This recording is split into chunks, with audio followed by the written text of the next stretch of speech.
Good evening. I'd like to welcome everyone to the January 26, 2023 meeting of Burlington's Conservation Commission. This meeting / hearings of the Conservation Commission will be held in person at the location noted on the agenda. Members of the public are welcome to attend this in person. You're also welcome to attend an option for remote attendance by using the link on the agenda, okay, and dialing into our meeting. The meeting hearing will not be suspended or terminated if we have technical problems or interruption to the broadcast unless otherwise required by law. Members of the public with particular interest in any specific item should make plans for in-person or virtual attendance accordingly.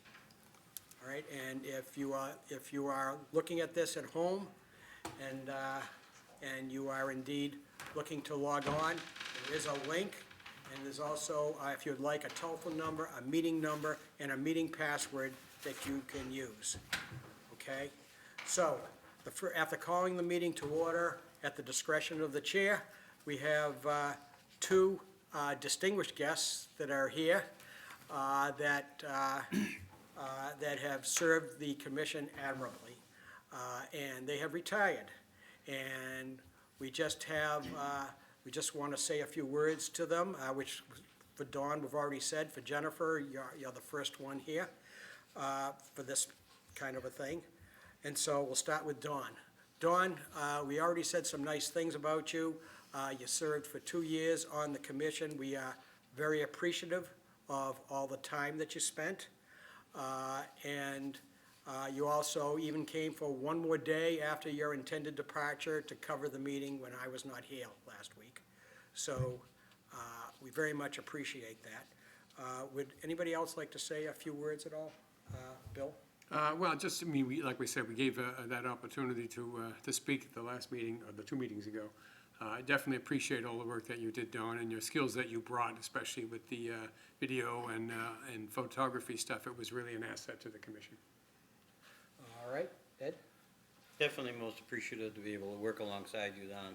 Too bad we just can't do it a little bit longer. All right, Rob, anything you want to say at this point? You really didn't know Dawn too much, so. No, but just really grateful to the residents who have served on the commission and given their time, and Sure. sort of it's quite a task and responsibility to have, and it's really great. All right, so I only have one question before I close these remarks out for you, Dawn. After you go like for a year, they think we might be able to coax you back maybe or something like that. All right, so I'll let you, you don't have to answer immediately. Okay, just before you leave, you can do that. All right, so Dawn, we have a little gift for you that we ordered, and we wanted to give that to you. Thank you for all your service. Thank you. Thank you very much. Pleasure. Yeah. Oh, cool. I'll get ready for the student. Oh, boy. Appreciate it. Thanks, Thomas. Okay, Looks better if you did it there. what's better up there? Yeah. All Better right, than people of course. behind you. All right. All right, so, is Jennifer O'Riordan in the room? She's, Okay, Jennifer, you have been with us, I think, 5 years, is it? I think so, yeah. 5 years, so it's sort of like 19 to 2018 to 2023, or 2017 to 2000, That sounds right. to the end of 2022. Okay, so Jennifer, I'll sit down for a minute, then I'll stand up and give you something too. We want to thank you so much for all your effort, okay? And I know I've met you in the woods on occasion. We've done that, doing various things. And I know you truly appreciate the natural resources that we have in town. I also know that you were very active in supporting the Community Preservation Act initiative. Although it failed, it speaks to where your values for the community lie in terms of valuing the natural resources. And we also, I remember also that you were very active in the photo exhibit back when, which, and we had like, what, 80 pictures or so forth? A lot, yeah. A lot of pictures? Yep. it was And you great. ran that whole event, and there were some beautiful pictures of flowers and scenery and so forth, and so forth. So I want to be the first one to say it was, for the last 5 years, it was a distinct pleasure 6:37. to have served with you. So now I'll turn to Bill. Hi, Jen. Very sorry to see you go. I mean, I thoroughly enjoyed working with you. You contributed a lot to the commission. As Larry said, you definitely value all the resources in town. And I know in your other life outside of the commission, you're extremely busy. Jennifer was Radiation Safety Officer at Leahy Burlington, which is a highly responsible and extremely busy position, devoted mother, active in church affairs, and still found time to participate in community service, which is very commendable. I've been on a number of our subcommittees and helped us review and revise bylaws and regulations, which you were very good at. And I was commenting on my comments as well about your help in the CPA and the photography contest at Grandview, which was a lot of fun. And you've always done that while presenting a smile and a calm exterior, which always impresses me. So you've been a pleasure to work with, and I will miss you on the committee. All right, Ed. Definitely gonna miss having you sit right there. You've complimented so many different ways what we stand for. Also complimented by having little extras every time we go out on field visits. It's very nice to see your children. But definitely everything that you just heard as far as all the things that you've done for this particular panel is outstanding effort, and we thank you, Town of Burlington. All right, Rob. Oh, well, I guess thank you. I'm sorry. We barely overlap, but yeah, I guess thank you for your, All right. Larry, can I add something? Yes, I'm sorry. No, Actually, John or Eileen, if you'd like to say something to either one of them, I totally overlooked. Well, just want to say thank you to Don for all you did, and, using your drone for us, all that kind of stuff, which was great. Thank you very much. And to Jennifer, one thing you guys didn't mention, because you possibly don't know, that she did behind the scenes, is she created all our social media accounts. And for this first couple of years, it was almost completely her. So I kind of took them over, but she got us on the map there for social media. So I thank you very much for that in particular, because that's been really helpful for us. And I still have a box of treats under my desk that you left there for a treasure hunt, Oh, and all of the artwork under my desk. And since Jennifer got us on social media, now we're like one of the top TikTok sites in the country. all those nature dances. Seriously, though, it is so difficult to find people to fill these positions, I know, because I'm constantly trying to recruit. So really appreciate it when we get people who are interested and willing to serve. It's very appreciated. So, Jennifer, I understand, I guess you were the radiation safety officer. I still am. Oh, you still are? You still are. Okay, so you still are at Leahy, and you have a minor teaching position, I understand as well? Minor? Full-time position, and yeah, I'm teaching. You're an administrator, right? I'm the chair of the science department. Chair of the science department, and you also find time to teach, At Suffolk at night, yeah. teach Suffolk at night, but what subjects you teach in the science What? department? I teach physics and chemistry and robotics. Physics, And then at chemistry, and Suffolk, I robotics, teach radiation biology. and you teach radiation biology? Oh, I just don't really sleep. Did you clone yourself? No. so you really, Trying. so you really have extra time, is what you're saying? Oh, okay. And I don't know if Bill shared the news, but one of the reasons that I stepped down, it's been a pleasure working with all of you. I was very sad to step down, but recognized that my time commitment just didn't match up. But we recently found out that we're expecting another O'Riordan. So, future commissioner, There you go, right in there. in training. So it was great timing. So I'm really glad, Robert, that you took this on. So that So you're planning on sleeping between 2 and 4 a.m.? Yeah, that's, yeah. Until the Yeah. baby's born, then that's out. So thank you all, it's Right. been a pleasure working with all of you. All right. Well, Jennifer, here's a little gift we have here. We'll make- I know, I'm gonna be super nice too. I'll still bother you though. Please do. Larry, I came this side just so I don't have people behind you. You didn't want to do that? Thank you. Thank you guys. All right. All right, so, we're gonna miss you, but, at this point, we have to move on with the meeting, and feel free to tune in at absolutely any time. Thank you. Thank you, Don. Thanks, Don. Thank you. Enjoy your retirement from conservation. Bye. Bye-bye. Bye guys, thank you. Okay, oh, that's, okay. Sad to see them go, huh? Yes, definitely. All right, so after calling the meeting to order and after taking that out of order, the next is public participation, which is reserved for items not on the agenda. So if there's something that you think should be of concern to the Conservation Commission that's not on the agenda and you want to talk about it or tell us about it or alert us to, you're welcome to do that. Okay, the record should show that there is no one here for that. So Larry, we did get an email from Indra that he is sick and he won't be here tonight, so you don't need the roll call, and you don't need to do, Should I do I don't have to do a vocal roll call since it's Correct. obvious who's here? right. Did you used to do that before COVID? No. No. Okay, then you don't have to, no. Right, right. Okay, so the item, we're on item 3, the approval of minutes, January 12th, 2023. Is there any discussion of those minutes? They look good. I looked at them and they looked fine, but I wasn't there, so anything would look. They were fine. Okay, would someone like to make a motion? Could I have a motion to approve the minutes of January 12th, 2023? So moved. Second. Okay, all those in favor? 1, 2, 3, and I will abstain since I'm not there, so the vote is 3-0-1. Okay. Next on the agenda is item 4. Notice is given that the commission will hold a public meeting in the main hearing room.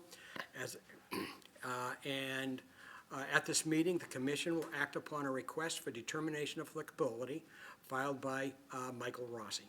The commission will take information related to the proposed construction of a building addition within bordering land subject to flooding located at 5 Spring Valley Road. And we will thereafter issue a determination. The applications being heard under Mass General Law, Chapter 131, Section 40, and Burlington Bylaw, Article 14, and a copy of the applications available by writing to conservation@burlington.org. Good evening. Good evening. All right, so, See everybody again. yeah, so the way this works is you introduce yourself, introduce where you live if you're the homeowner, or who you are if you're not, of course. And then you get to talk first about what as much as little as you'd like. Sure. So my name's Mike. I am the homeowner at 5 Spring Valley. And also with me virtually is Lucas, who's from Triple Beam, and he's our general contractor. So he's here to answer any of the technical questions that you have. But I guess as far as like a brief summary goes in terms of what we're doing is we're putting an addition on the back of the house. There's an existing structure there, which is like a screened-in porch area that we're going to be removing and then putting the new living space there. I guess one of the things to note about the house, it is a tri-level split, so it is kind of a choppy layout. So part of the addition that goes on the back of the house, there's actually going to be a crawl space underneath that. So that would kind of reduce some of the existing footprint. And then the other half of that piece is going to be at grade. But that's a short summary. Lucas, I know you're on, so I don't know if that's anything you want to mention? Or that I might have left out. Yeah, has his hand raised. Okay, Sorry. yeah, we could Get on mute. You can recognize Mr. Rossi's contractor, if you'd like, and introduce yourself. Is he unmuted? Needs to unmute, right? Does he need to unmute? Yes.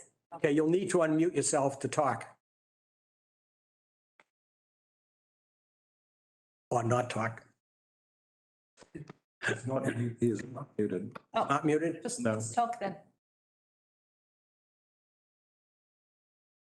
Oh, Maybe, Maybe you can't hear us.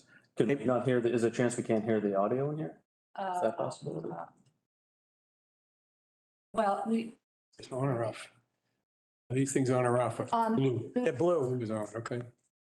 well, that's a good question. Who else is on? Lucas, can you hear us? I'll text him. I can text him. Okay, just a second. Jack, I see Jack, you're there. Could you just unmute yourself and make sure we can hear you? I think we could hear people earlier. Just as a test. I don't think anybody can hear Maybe it. he's not there. Well, I could hear stuff earlier because I had to mute people. what? I had to mute people earlier. I could hear them. Okay. Why don't you mute and unmute them then? Oh, okay, where's he gone? I can hear you guys. There. Oh, okay. Who's speaking? This is Ranjit Patil. Oh, okay, thank you very much. We can hear you. Thanks for testing that with us. So it's Okay. not us. Okay. Okay, Lucas is now muted.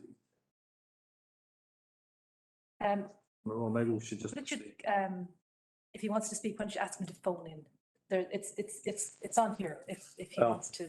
I'm sorry. No, Shall I just explain what the situation? yeah, please give us Yeah. down on the resource area involved. Okay, so as Mike explained, he wishes to, I've shared what is probably the most just useful sort of depiction just at the moment of what he wants to do.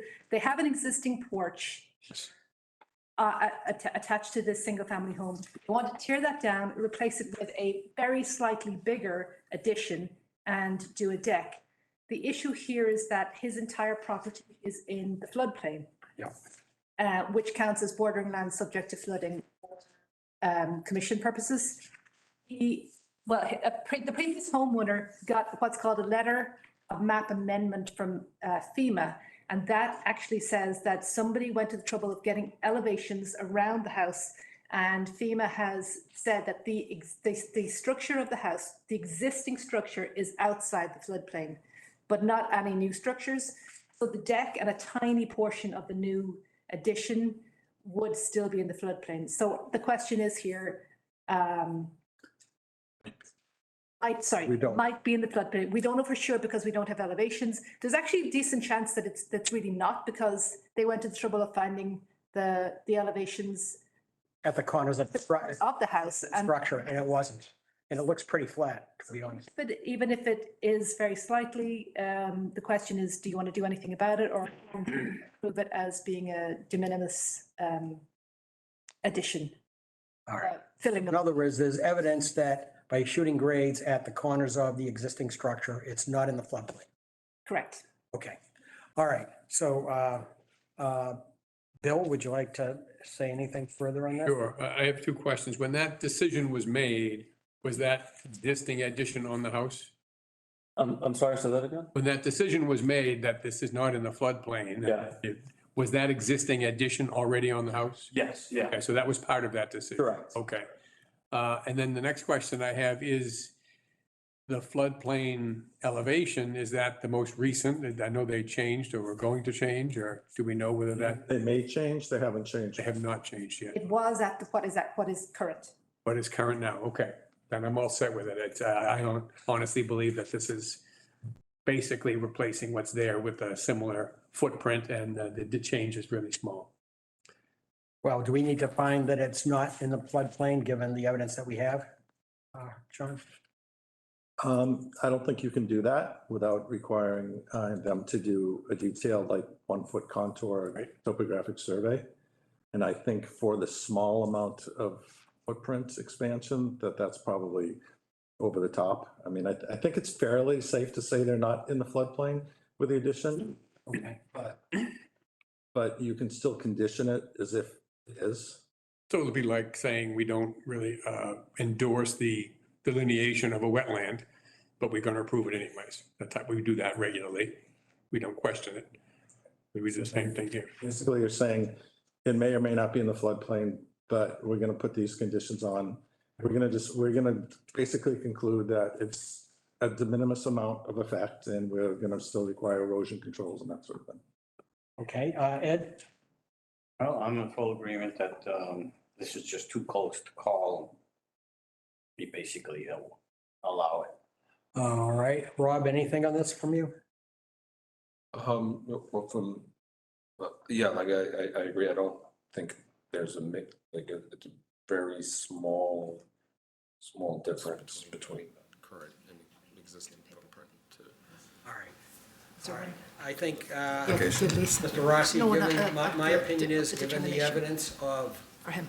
the fact that the corners of the structure, elevation, what appears to be the elevation of the land, it is likely that it's not in the floodplain for the proposed project anyway.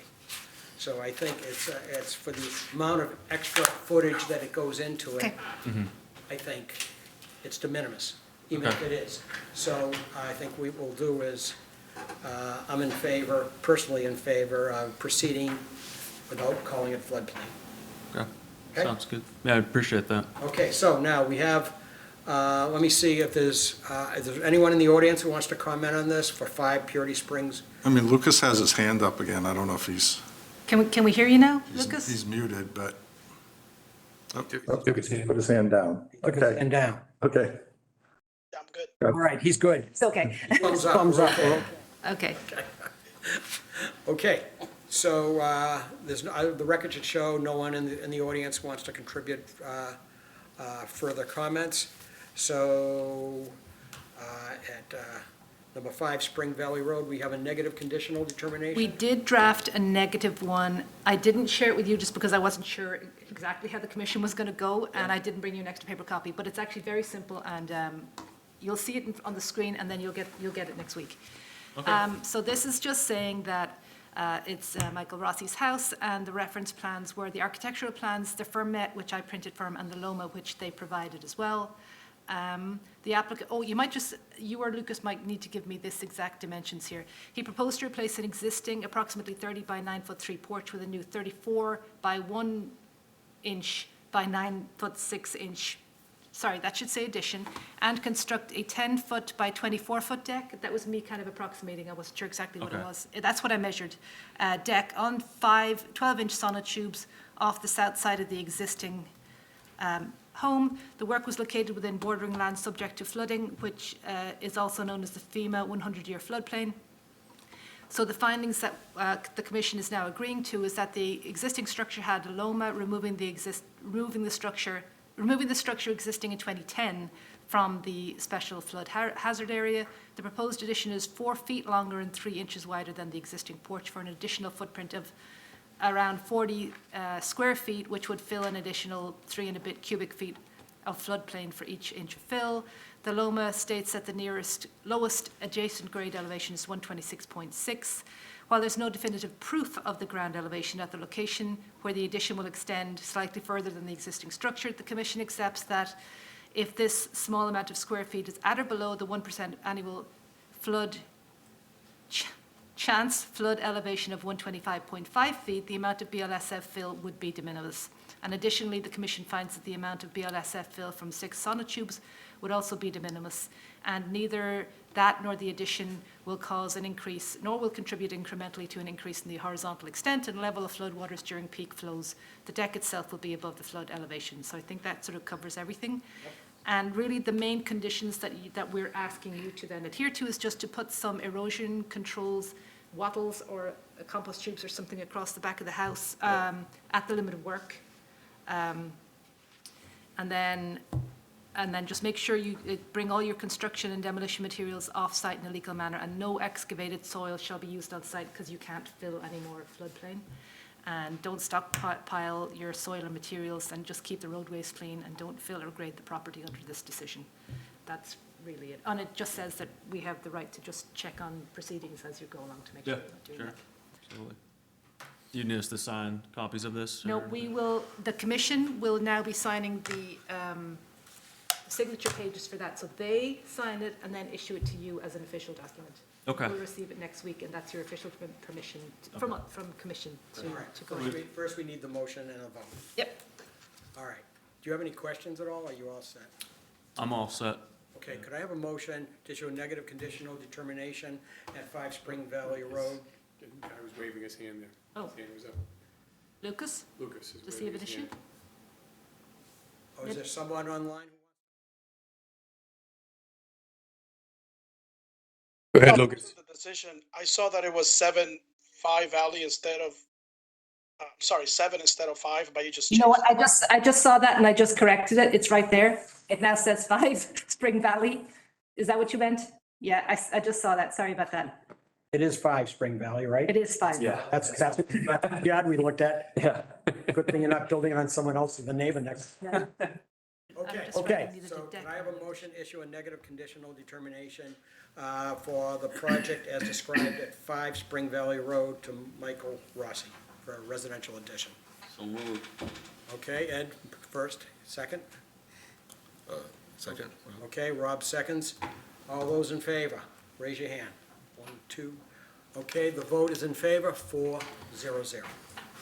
Oh, before he goes, or if while Lucas is there, what's the dimensions of the deck? Is it 10 by 24 feet, just so I get it right here? I didn't have my drawings weren't to scale, so I wasn't sure. Dimensions. Oh, 20, I'll just make it 25. It's close enough. Close enough. All right. Right. Thank you. Thank you. Okay, so we'll get paperwork, what, in a couple of days? It's dated January 31st, so it'll either be mailed then, or you can come and get it that day if you prefer. Okay, yeah, if it's gonna be mailed, that's fine, yeah. Okay, Mr. Rossi, good luck with your project. Great, thank you, everybody, appreciate it. Take care. Thanks. Take care. All right, so.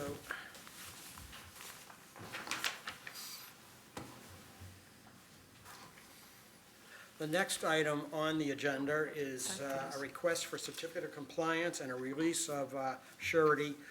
It's for the landlocked forest, the Greenway Corridor Committee, DEP file number 122-665.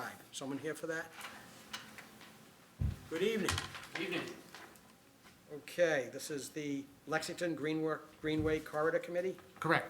Okay, My name's Keith Olmart. I'm chair of the committee. nice to see you, thank you.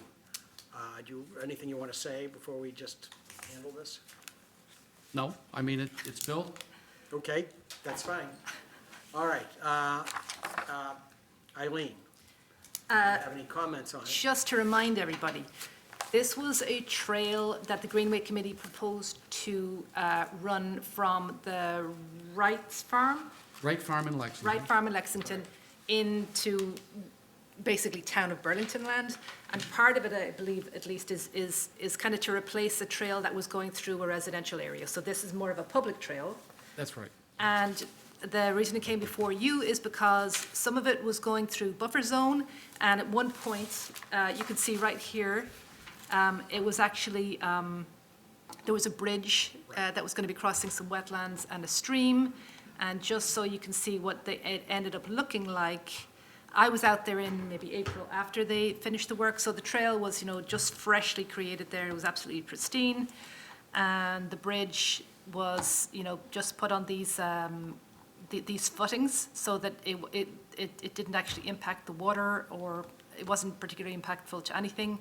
I thought it looked very nice, and there's it from the backside. So that it came to grade. Anyway, I have no issues with you issuing the COC for this. It was created as planned. All right, are there any comments from the commission, Bill or Ed or Rob, anything on it? No, I think it's an improvement and it's done well. Okay, so we'll have a vote of the certificate of compliance and talk about the bond, and then I have a question for you, separate. Could I have a motion to issue the certificate of compliance for the landlocked forest project that was done by the Greenway Corridor Committee, DEP file number 122-665? So moved. Second? Second. All in favor? 4-0-0. Thank you. Passes. And how much was there a bond? I don't think there was, but I'm just double checking it because I didn't have a note there. Do you remember posting some surety for this? I don't, but Jack Sullivan's online and he may have the I answer to suspect that. they didn't Consulting because it engineer. was through Lexington, it was, I don't think there was a bond. Yeah. This is Jack Sullivan. I don't think there was a bond posted. All right, then we can't release it. Okay, I have a question for you. Yes. I am aware that the Greenway Corridor, Lexington Greenway Corridor Committee Yes. has a major project on the west end there. West End project or something that went through Paint Mine and, It hasn't gone yet. okay, it was, I've seen, It's in the planning stage. yeah, I've seen plans and I've seen, you know, the VHB study or whatever for the realignment. Mhm.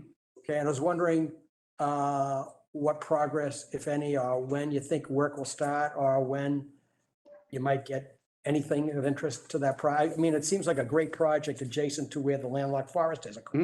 So I'm just wondering the status is what I'm asking. Yeah, I mean, it would use existing trails. There wouldn't be any further work. The work that was done that you've just released was to replace a trail connection, went across a piece of property that was then developed, Jefferson Drive in Lexington.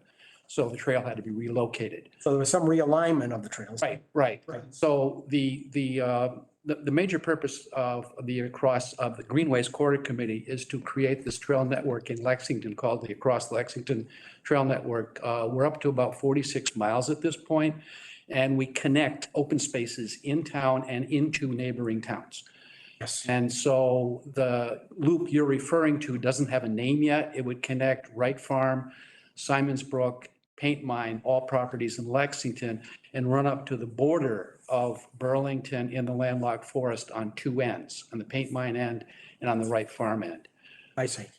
And is it continuous now all the way through, or it's not continuous on the map that is in that plan? It hasn't been done yet because we were waiting on some other pieces to fall into place. And we actually are going to be before our commission next Monday. And there's some question about whether we can route through Wright Farm where they haven't finalized the trail plan and parking yet. So we need to discuss that with our commission. I was gonna ask. Right. How's that parking see. situation? Yeah. Yeah, I use across some of the trails and across Lexington on a regular basis. I start with the lower Vine Brook. There's a number of small dirt path trails that fall off of that when you follow it around as you approach Mass Ave. There's a number of places you can do it. Yep. And it is great. Thank you. It's fantastic. I enjoy it thoroughly. Thank you very much. Did we vote on the COC? I think so. What's Sorry. that? I was just saying, did we vote? Because I just confirmed there was no bond, definitely. Yeah, so we're all set. So he's all set, right? Did you vote on the certificate? You did, Yeah, I think yes, we did. Yeah, I was just getting So, confused. and we didn't release the bond because there wasn't any. When Correct. Okay, you're all set. Thank you very much, sir. Thank you, appreciate it. Thank you.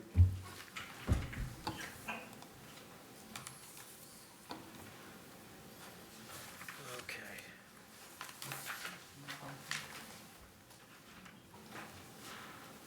Okay, here are the signature pages. All right, next.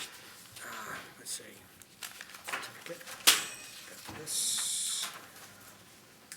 Okay, the next item is item 6, request for extension to order of resource area delineation. It's the Cambridge Street parcel number 35-115-0, and it's DEP file number 122-616.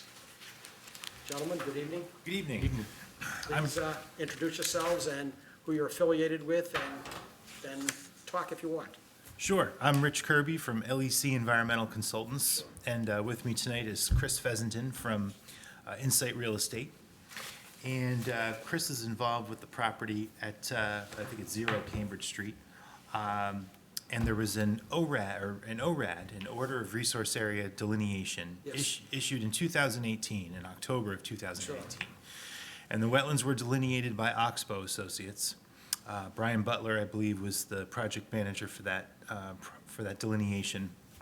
And the commission found in their order that the delineation of the bordering vegetated wetland was accurate under both the act and the bylaw, but that there were some upgradient drainage ditches that were jurisdictional under the bylaw only. Right. And the commission, from review of the record, it looks like there was a fair amount of attention put on this. And there's the plan that the order of conditions references that shows the upgradient streams, and it identifies the blue stream and the blue dash streams that are jurisdictional under the bylaw. And the yellow streams that are just simply abandoned historic drainage ditches that are not jurisdictional. So instead of recreating the wheel here, as Insight has gotten involved with the project and as part of their due diligence, they're looking to extend that order of resource area delineation for another 3 years. And that's why we're here. Okay, so you're looking for a number 3 years, okay, with the existing delineation, obviously. That's correct. And the ORAD, I just might add that the ORAD does say that while the commission recognizes that those blue streams are in the approximate location, they were GPS located, and they weren't survey located, so the order doesn't approve those boundaries specifically. And Chris understands that if and when he proceeds with any sort of project, well, step one, or an early step would be to get out there and actually flag those locations and survey locate them. Okay, John or Eileen, any comments on this? Is there any outstanding violations or anything that would prevent us from extending it? No, there's been no activity on the lot. So this is about 4.5, over 4 years old.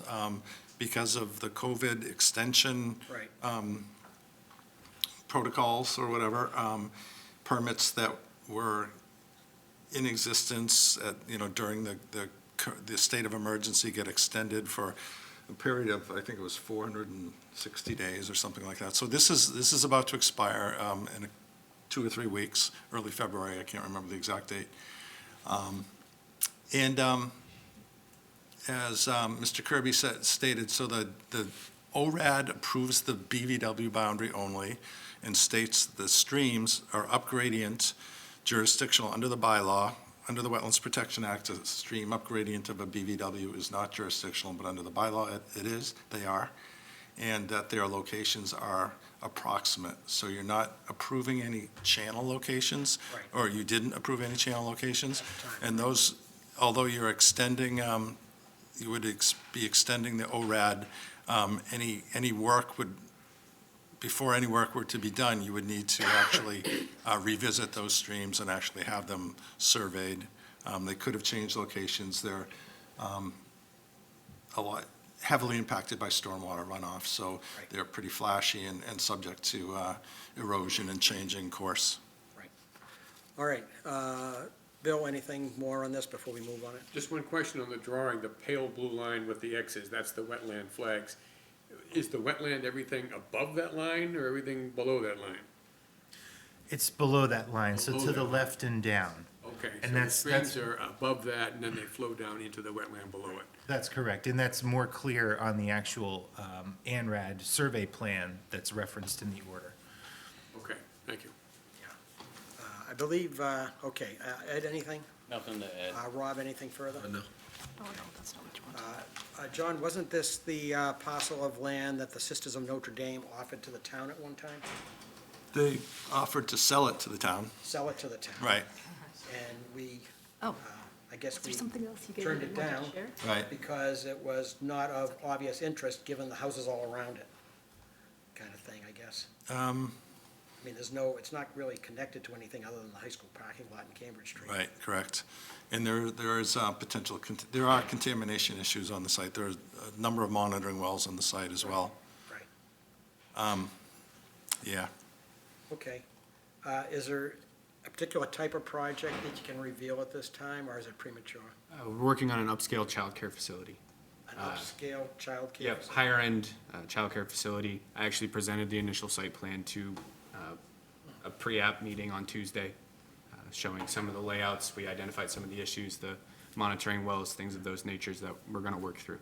Yeah, with all the streams and stuff listed and flags listed here, you'll have a challenge. Yeah, this is step one. We'll be back to talk about the stream more. We know that's going to be an issue. All right, very interesting. Thank you for that. Okay, could I have a motion to extend the order for a resource area delineation for the Cambridge Street parcel number 35-115-0 for a DEP file number 122-616 for 3 years. Second? Second. All those in favor? 1, 2, 3, 4, 4, 0, 0. That passes. You have 3 more years. All right, thank you very much. Thanks, good luck with it. Thank you. Sure. Okay, next we have an enforcement discussion, 11 Marjorie Road, someone here for that? Online. Hello. Hi there. Hi there. Hi, this is Ranjit Patil. I'm the homeowner. Okay, so you're welcome to formally introduce yourself, formally state your address, and then if you want to say anything, you're welcome to do that. Sure. Hello, everyone. My name is Ranjit Patil. I'm new to the town. Actually, we moved in yesterday. So sorry I could not be there in person. So the context for this discussion, so we purchased this house about 2 months ago. When we purchased the house, it wasn't really cared for, like there was sort of overgrown vegetation all around the house. And this is the first time I'm buying the house, so I wanted to make sure that it doesn't cause any harm to the house or other properties of neighbors and whatnot.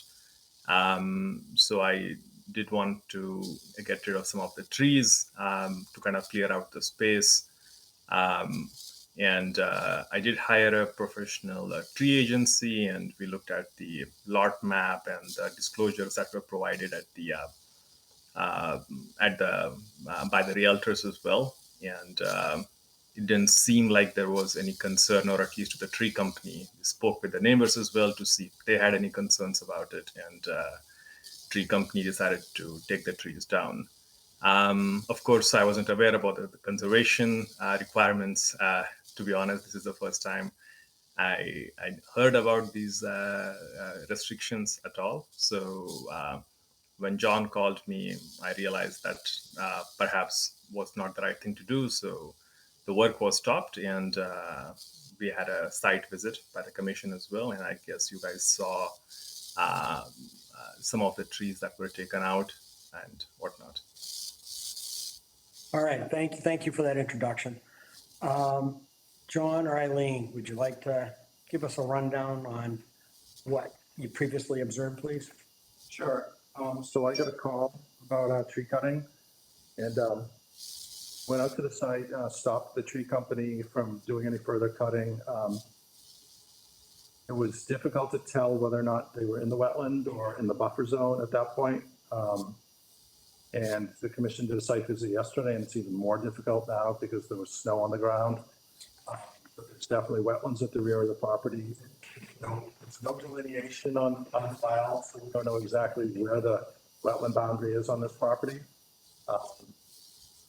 See on GIS, the GIS shows it like maybe the back quarter to a third of the lot. I put that on the.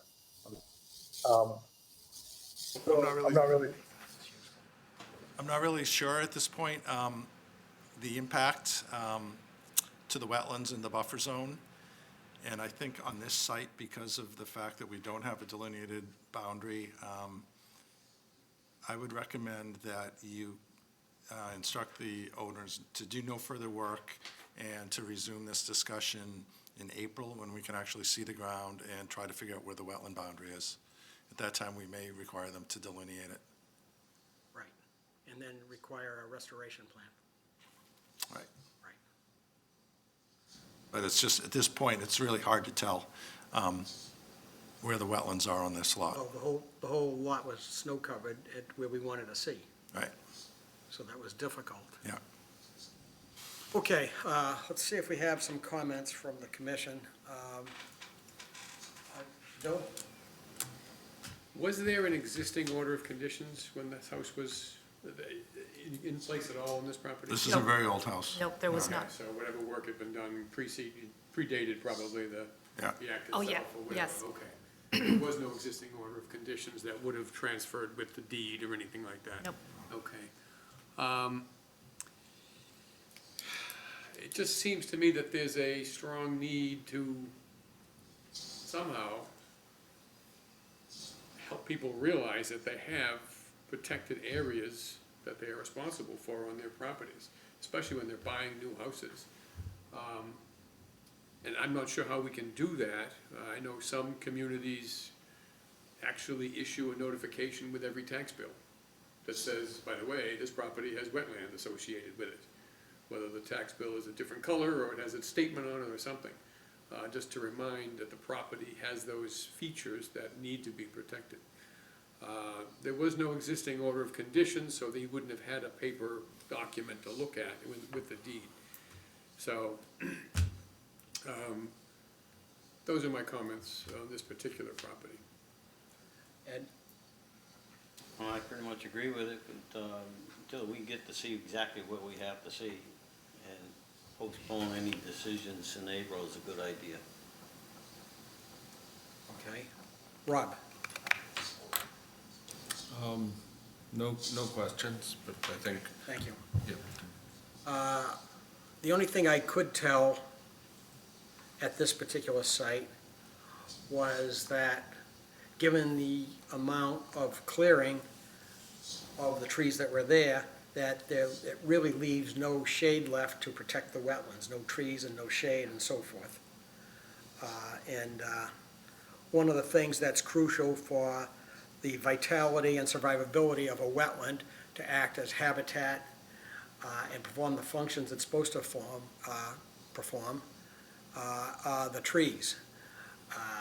Some of which is they soak up water, and oftentimes we are finding people, in fact, many times we find people who have removed trees and then their yards are more wet. The areas of wet have expanded, and some folks actually miss the point or do not know the point that hundreds of gallons are soaked up by mature trees every day. And then they essentially, it is sucked up through the roots and gets up to the undersides of the leaves, and then the moisture is then transpires into the atmosphere. So essentially, it's a moisture removal mechanism. And we've had some people that have had terrible flooding problems after the removal of mature trees. Okay, so it looks like we need to wait until it's more clear exactly what the situation is out there, sir. So there's nothing to do really until spring, and we will give you some more guidance on what needs to be done to eventually come to some type of restoration of certain areas. All right, sounds good. I appreciate it. Okay, so for the next few months, straighten out your new house, and we'll put you on the agenda maybe sometime. First meeting in April? First meeting in April, how does that sound? That sounds good. All right, and we'll come up with a plan of attack, how's that? All right, perfect. Appreciate All right, it. sir. Thank you. Thank you, have a good evening. Thanks, you too. All right, so a similar discussion is 58 Beaverbrook, unauthorized tree cutting in a buffer zone and in a wetland. Okay, so we have two folks here? Excellent, all right. And same routine, you get to introduce yourselves, and where you live, state your address, and then you get to, if you want to make any remarks, and then we'll have sort of a roundtable discussion first. The staff will tell us what they know, and then the commissioners comment, and then we decide how to go. Of course, we're in a similar situation with snow covering and things of that nature, but in your case, some of the stumps sticking up are a little bit more visible, but we'll see where that goes, okay? All right, so, the floor is yours. Maria Buckley. I live on 58 Beaverbrook Road in Burlington. Sure. And I'm John Buckley, I'm her husband, and I obviously live at 58 Beaverbrooks. All right, pleasure to meet you both. All right. Okay, so, John or Eileen, would you like to, do you want to say anything, or let's see where this goes? Yeah, I mean, we did remove some trees, obviously. At the time, we really didn't know, you kind of mentioned it earlier, we didn't know anything about, and I'm being honest, I don't know anything about conservation or wetlands or anything. I don't know the rules and the regulations. So we removed the trees, we hired a reputable tree company, they removed them. And then the tree guy called me, and I think I called John, you that, right after that, I called somebody on the board and explained, I'm sorry, I didn't know I had to get permission, or we had to get permission to do it. So that's kind of where we're at and why we're here. Let's sort of move past what happened and sort of now figure out what to do. Okay, John or Eileen? Okay, so on this one's a little different because we do know exactly where the wetlands are because this house was just built in 2020 under an order of conditions. So this was a tear down, rebuild. I can't remember the name of the builder. It's somebody who doesn't do a lot of work in town. But anyway, I sold it to the Buckleys. And and actually that project still doesn't have a certificate of compliance. So it's actually still an open order of conditions at this point. But the wetlands were flagged. We could not see the wetland flags when we were out there yesterday. But they're on a plan, surveyed onto a plan, so, we know where they are. In addition, part of the order of conditions required the installation of a fence to protect the wetlands. So that fence is still in place. The trees were beyond the fence. The builder did make one mistake in putting a gate in the fence. The order of conditions was specific about no gates, to help prevent people from opening up the gates and dumping all their leaves and grass clippings in the wetlands. We would have caught that if he came in for a certificate of compliance, but unfortunately he still hasn't. So we did talk to CJ Martell that the damage had been done by the time we hooked up with him on the phone. He said that the trees were all dead, but clearly he sent us some photos, and they're not all dead. They all, even the ones that aren't dead appear like that double-trunked, probably maple there. It does show like a trunk that's got some damage to it. They probably weren't the healthiest of trees. And it's completely possible the commission might have looked at them and said, yes, you could take them down, but obviously there's a process to go through, and that process wasn't followed. Right. Okay, let's start further discussion. Bill? This one obviously does have an order of conditions in place. It was in place prior to you purchasing the house. It transferred to you attached to the deed. I saw some discussions that had been had with the staff that indicated you were aware there was an order of conditions previously. That order of conditions clearly states in it, the areas behind the demarcation fence shall then be left as naturally vegetated and shall not be maintained as lawn or landscaped area, and that shall be noted as existing in perpetuity. So, it was clear in the order of conditions that your responsibility was not to touch anything outside that fence. And that was the whole purpose of the fence being put in. The fence was put in there because we required it as far as our orders of conditions for that property. And even as was stated, the fence should not be there. The gate should not be there, so you can't even have access to it for dumping leaves or whatever, people tend to do if they're not taking care of the wetland area. I also saw a conversation quoted that said that Martell asked you if you wanted to contact conservation, and you said no. Is that true? No, that's not true. We discussed if I knew of any stipulations to take the tree out, and I said no. So, which I didn't when I talked to him. So I did not know that I needed a special permit to cut the trees down. So Okay. I did not. I didn't study or look into any of the paperwork about the wetlands or what can be done, cannot be done. So obviously I know there's water back there. Obviously we both know that, but I honestly didn't know. And we hired a reputable tree company that's done work in Burlington before. I guess I didn't know. I'm disappointed that Martell Company itself didn't contact conservation and say, Well, I would have thought they looking would at have never water. removed the trees, but I didn't think it was a problem. He goes, oh, it's not a problem, we'll take them right out. And by 9 o'clock, I think they were in and out by 9 or 9:30, they were gone. It was, and it wasn't like we tried to hide anything, and we have a 200-foot crane with a police detail, so it wasn't like why would we do that? So I honestly, we didn't know, so. Well, I am aware that probably for a couple of trees, it only takes 15 minutes. They lift it over the house and feed it into the machine, it's gone. Yeah. Yeah, I know, I've seen that. I didn't know it could be that quick, but apparently they were, so. They are very quick. Get it down to a science. That's why they spend hundreds of thousands of dollars for that big machine. Yeah. All right, okay. We'll go back to you if more occurs to you, Bill. Okay. Okay. Ed? No, I'll just be reiterating everything that Bill just said. It's just an unfortunate situation that when you do have documents in place, they're not followed through on. So, All right. Okay, Rob?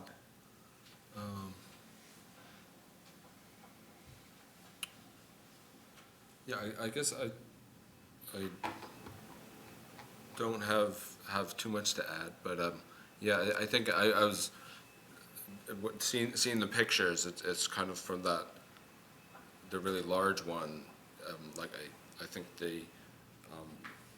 if there's like I'm aware myself from my own home that if there's trees in bordering vegetated areas, that generally, and then there's a question of the health or safety to the home, that the John and the commission staff will come by and do a quick assessment with the tree companies too. But yeah, it's Yeah, what we do, just FYI, if there's clear evidence of a sick tree, that's one thing.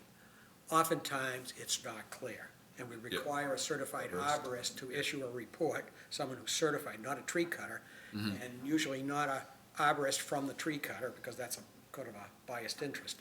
And we get an independent arborist in, and they make a comment, and they say, well, that one's sick, that one's split, that one's this, that one's that, or whatever. And sometimes we've had situations where the general feeling is that all of them had to come down. And then we've had situations where that's not true. I mean, sometimes it's a bad branch, and he says you should just trim this, and it's fine. It's not gonna come down that easy. And if I may say that those trees, when we brought the tree company in, and I forget the gentleman's name, like that one right there, that you can see the crack all the way through it. We got advised to have this looked at because those two trees were going right towards the house, and they would have probably made it to the street. They were enormous. Talking about the split tree on the right? Yes, right there in the right picture. So, We have often seen situations where we have received recommendations from a certified arborist that it's a weaker tree because of that split. okay, so, Okay, so what you're saying, I mean, I understand what you're yeah, saying. that's what I'm just kind of basing it by, Yeah.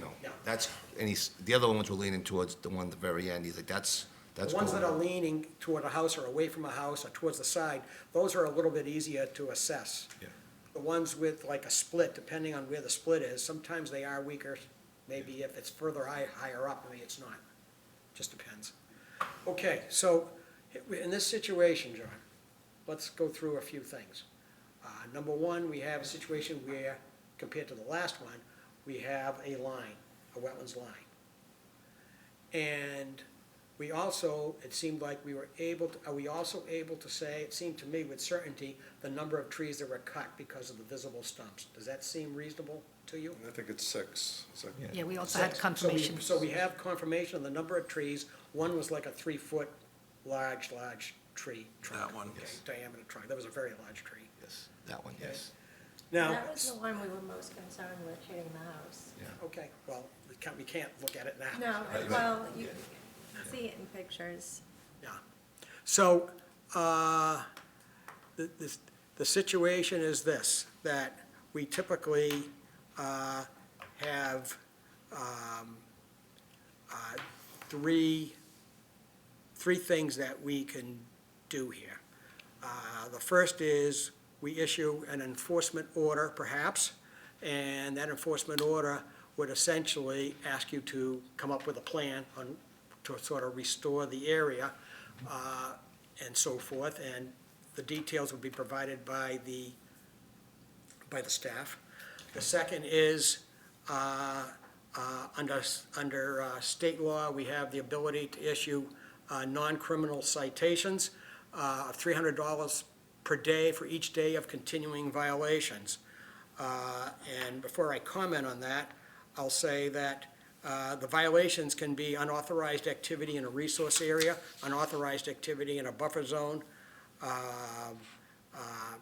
and if you didn't come up with a plan, it would be failing to restore illegally altered land to its original condition if you didn't do something. And and all of those are violations that would be subject to fine that could add up substantially. And then you also have continuing conditions on the order of conditions. There's, John, the continuing condition is what on this? A perpetual condition on their permit is what? What did it say? Oh, Bill just read it. I got it here. It says, "The areas behind the demarcation fence shall be left as naturally vegetated. It shall not be maintained as lawn or landscaped area. This condition shall be noted in the certificate of compliance as existing in perpetuity." All right. So, you would have seen that on a certificate of compliance had the builder asked for the certificate of compliance. That's another That's a issue. situation that we're- working on. I'm surprised that your transaction for the house actually went through without it.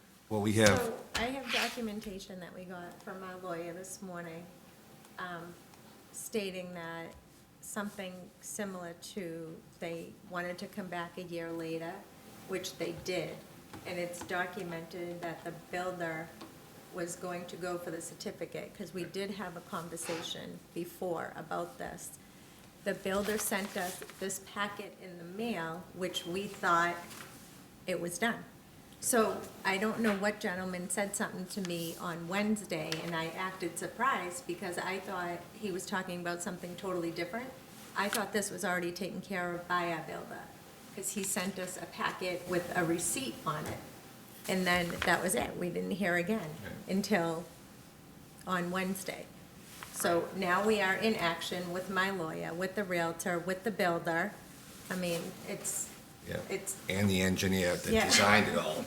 Right. So we reached out, we talked to all of them, and I said, this was never taken care of. And Right. the builder It said, should have been, the builder's responsibility, who the Yeah, permit is. legal Should have documents. applied for a certificate when he thought the project was complete according to the permit.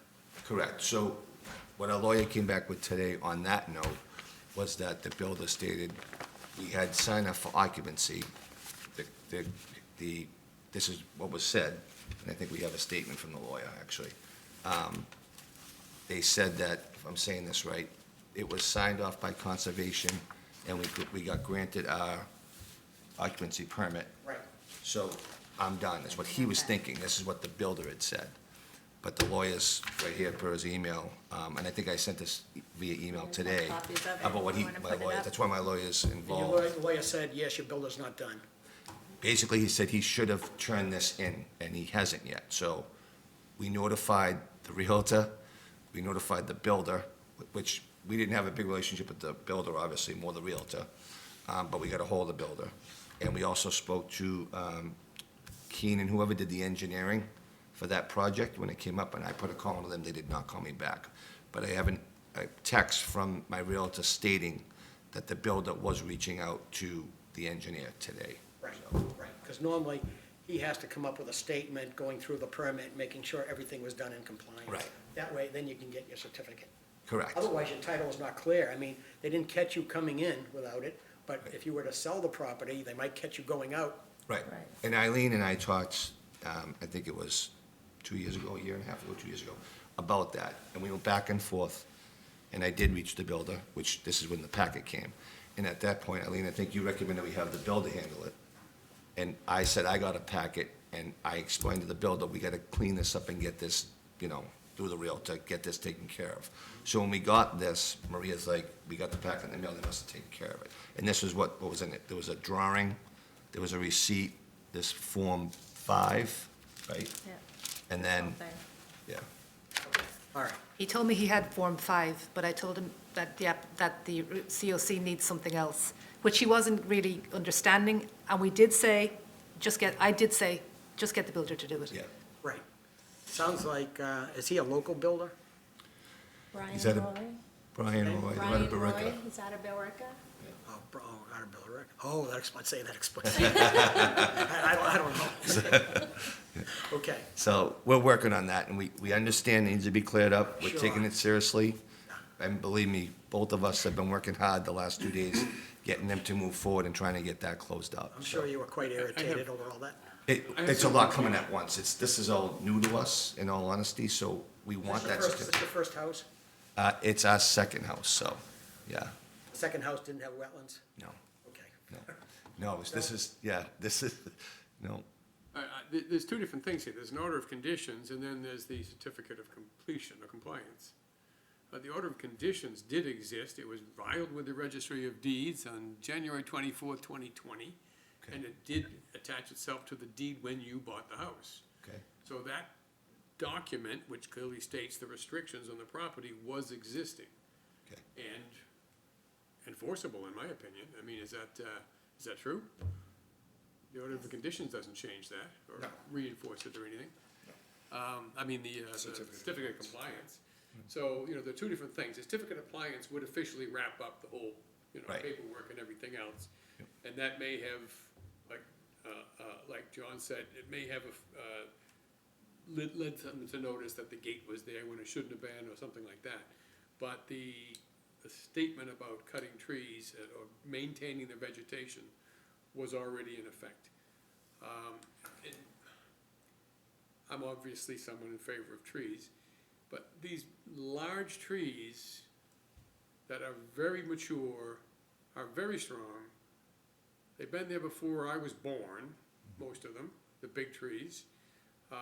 So many people think this tree is big, and if it fell, it could reach my house, so we have to cut it down.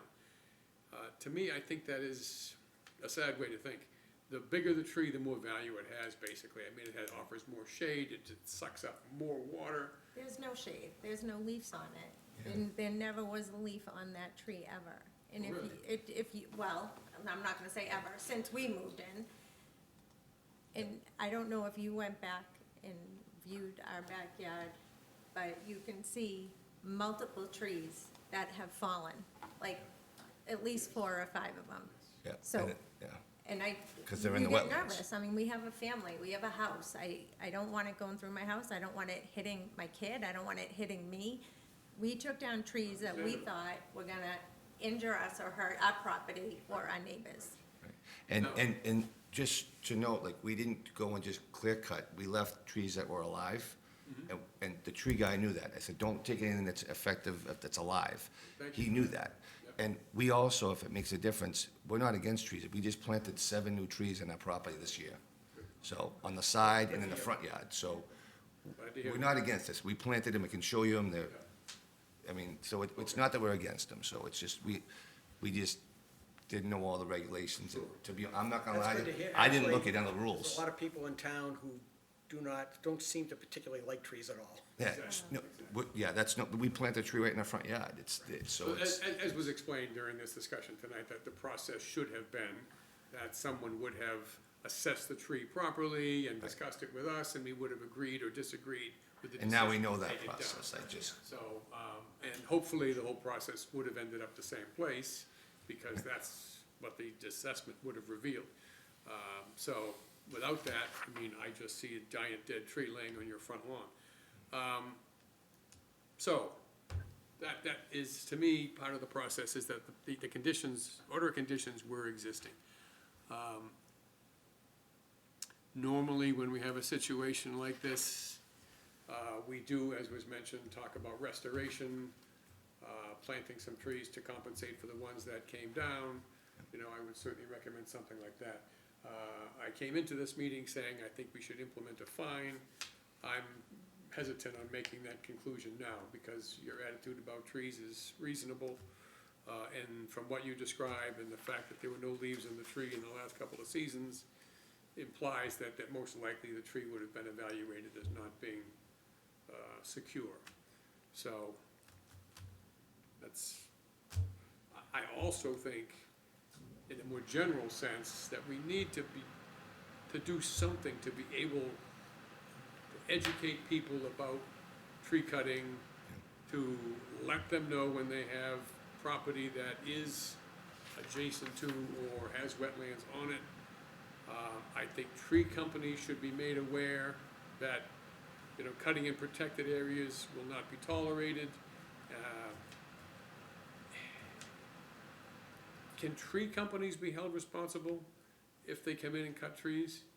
The owner of That the, shouldn't be I think cut? it's the owner of the property, Bill, I'm not It's sure. only the owner of the property? Usually, I'm not really sure. Yeah, okay. I'm not sure. Usually, the owner is I'm the just one. thinking if a tree company come in and said, you're fine, don't worry about it, and then the owner said, okay, and then the tree company cut them, and we've seen that once or twice. That, you know, then you find out the tree company didn't even bother to look into it, they just wanted the business. So, you know, I'm just curious about that. Yeah, I mean, I thought CJ was sort of got the idea and was on board with this, and obviously he missed this one, because not only, the wetland is shown on the town GIS maps, all you have to do is look online at GIS, and there's a wetland there, and if you go out there, obviously, some wetlands are hard to see. Right. Is this a wetland? I'm not sure. This one's like, you went out there, you'd probably go up above your knees in the water. It's a wet wetland, you know? Okay, I would just like to see us as a committee, maybe form a subcommittee or something to try to come up with actions that we could do to expand the knowledge of people in this community about wetlands, where they are, who has them, who's responsible. Yep. Yeah, we need to educate the realtors too. All right, so the situation is this. Your property falls under the State Wetlands Protection Act, General Law something, or 131 something. It also falls under Burlington bylaw and falls under our regulations. All three of those things require restoring the property back to the original condition.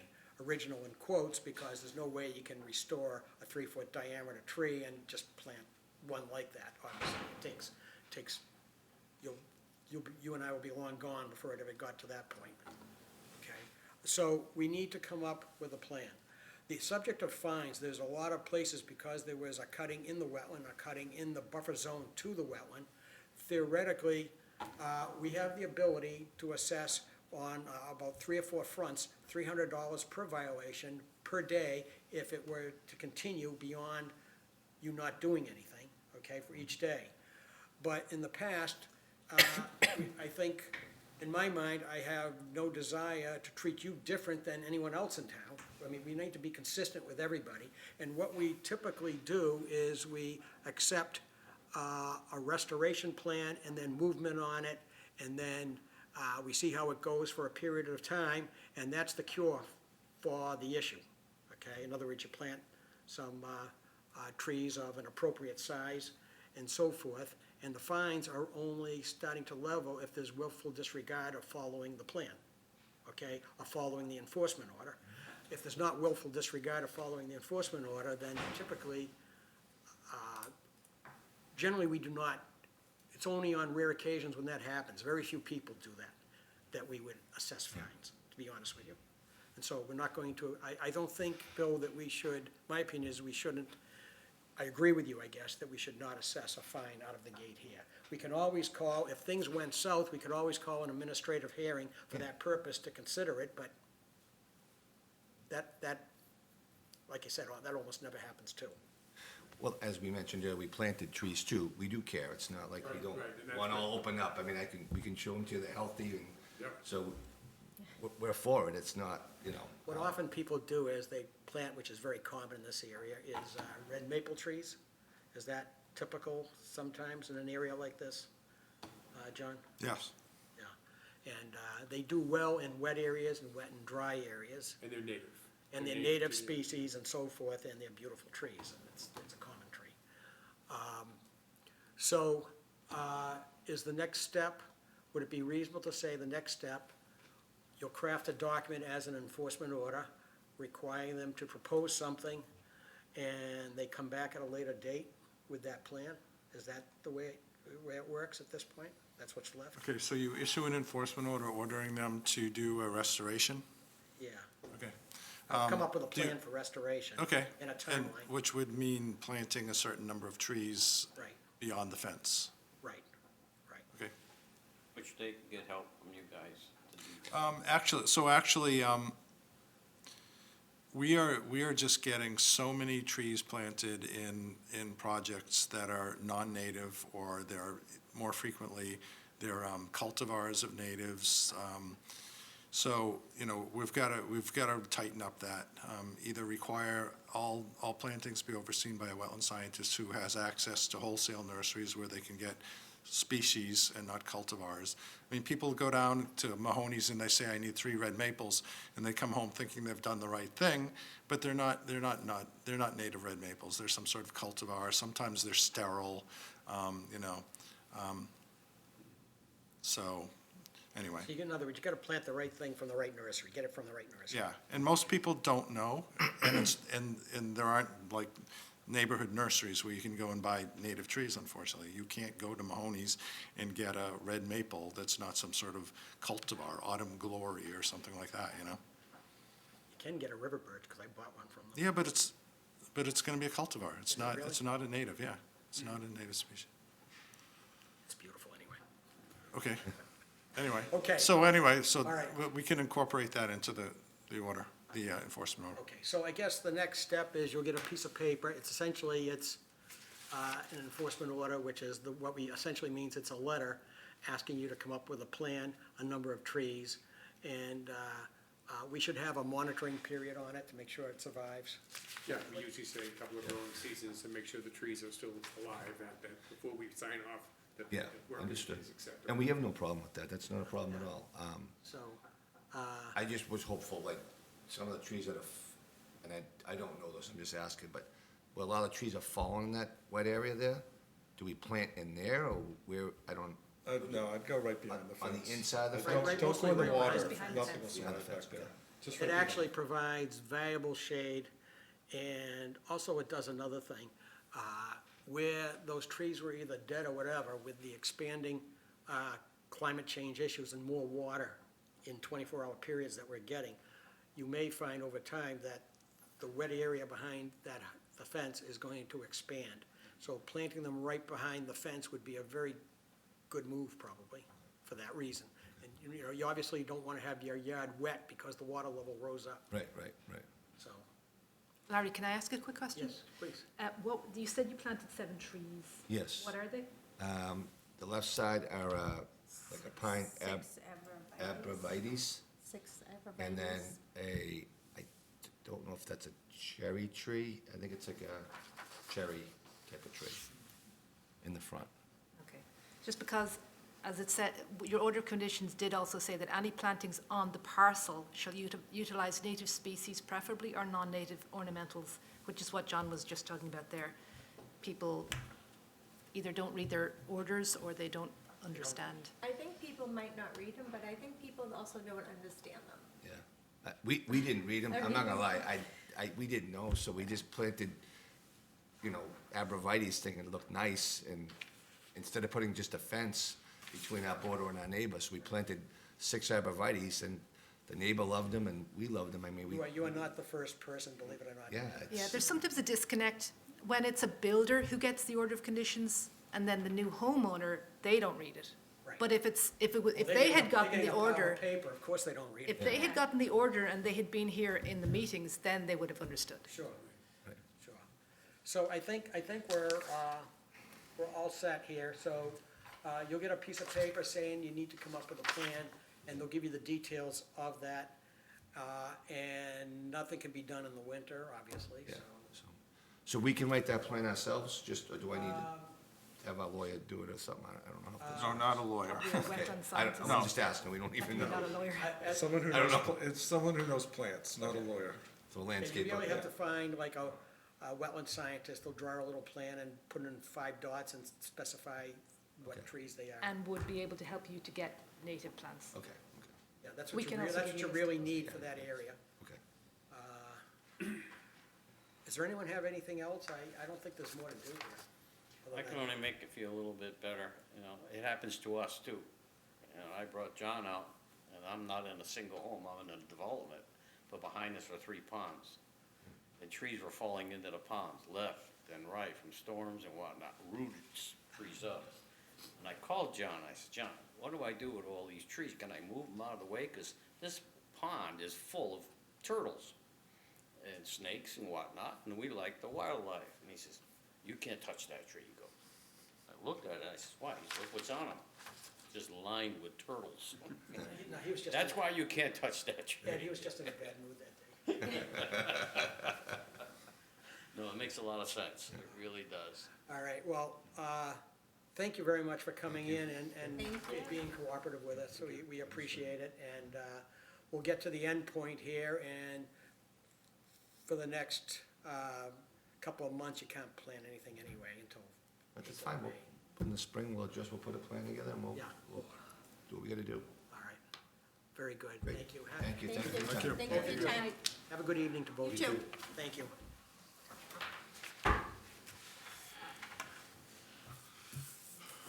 Okay, so that one takes care of that. Administrative, do we have planning board comments at all? No. Okay, do we have subcommittee or staff reports? No. Do we have any other business? We do have one certificate of compliance to re-sign.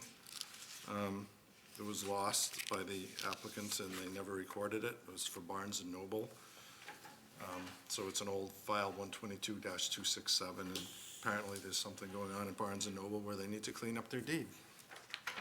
So, It predates Rob, so should he not sign it? It Oh, no, pre- it everybody- it predates predates almost all of you, except except Larry. Larry. Oh, there. It was from the 90s. yeah, Except Larry, of course. yeah. You mentioned the word committee, do we have to create a committee for this last one? What? You mentioned committee twice. Well, Bill I Bill mentioned suggested forming a it. subcommittee Oh, to, let's discuss that. I mean, I think that just getting together and have a brainstorming about how we can improve notifying people and educating the public and, you know, about this issue. I'm all for that. I think something's gotta be started, like, Okay, we can send out a doodle poll and see when people want to do it. Okay. I told Bill yesterday, just briefly, that I've been working on a spreadsheet of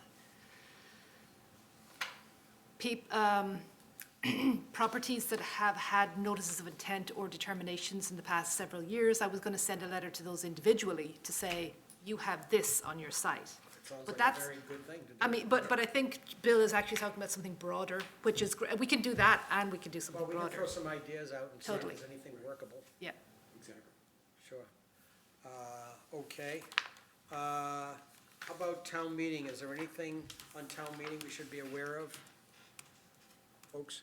Not that I'm aware of. There was nothing really related to conservation on there. No. Well, nothing related to conservation. There are 2 parcels of land being accepted. One of them is stuck between 2 houses, a very narrow strip right off of Rohannes Park. Have you know where that one is, John? Yeah, I know.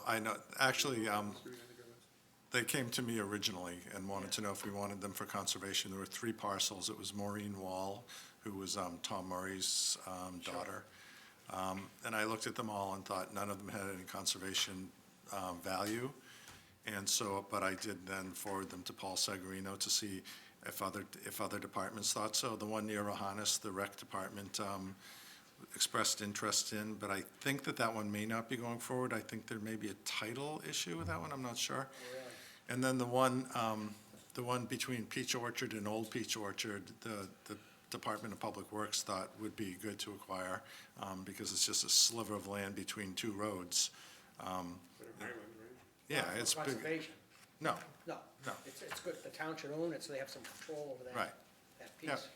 Yep. Yeah, the one on Rohannes, the only possible use would be something maybe for recreation, I thought. But I looked at both parcels. I couldn't see any reason why conservation would be interested. no, It's too, I mean, they're very small. yeah. All right. Upcoming meetings, February 9th, 2023. The next one is February 23rd, 2023. Is there anything further from anyone? I have just one item. Paul Segarino notified me tonight that I've been accepted as if I can read it, a member of an advisory group for the long-term land use and economic development initiative for the commercial district along Mall Road and Middlesex Turnpike. Did you apply for it? Well, I was invited, so I said, yeah, I'd be interested, and then I was just notified that I've been accepted. And this is an initiative to try to turn some of what I call the asphalt desert, with all these paved parking lots that are very rarely 100% full, into some more of a environmentally sound A greener environment. landscape. A greener environment. They're calling it a village environment, and try to put in some more walkable, more green space, I maybe a assume- mixture of housing Does and it have anything to do retail. with the Macy's parking lot, which is half empty most of the time? Yeah, yeah. It does. Yeah, and one of the things they actually want to do is to take the what's the stream that goes around there? Vine Brook. Vine Brook. You know, that has been put into a cage, basically, to go perpendicular and to the parking lot. They would actually like to restore some of its natural flow, put a path, so it flows through that area, and then put in some walking paths. Do you think a green space with some walking paths along a curved stream would be very nice? I do indeed. I do too. So, you know, it's really in the very early stages. Melissa Tentopoulos is sort of leading the group. She's the Economic Development Director. They already got some federal or state funds, I forget which, to do some of the planning part of it, and I'm sure there'll be more fundraising on, you know, as part of this. They got a grant to do this, didn't they? Yeah. They got a grant, Yeah, to get the planning part of it, yeah. planning part of it done. So that, they're putting together 20 folks to be, to participate and be a sounding board over the next 10 months. I think having someone who has certainly a green and energy conservation background is crucial. I think you being on it is crucial. Well, I hope so. I mean, that's exactly why I wanted to get involved with it, so. And I think they were reaching out, perhaps because I'm also a town meeting member and have, you know, some awareness of some of the zoning and all that stuff that goes on as well, so. Look at that, a lovely natural 90-degree curve there on Vine Brook. Also, you spoke very eloquently in front of town meeting too, on CPA. Thank you. You're welcome. Yeah, I call that a river in a cage, you know? Yeah, exactly. Okay, anything else? Town meeting or otherwise? Then could I have a motion to adjourn this meeting of the Burlington Conservation Commission? So moved. Second. Second. All those in favor? 4-0-0. We're adjourned. Thank you. Have a good night.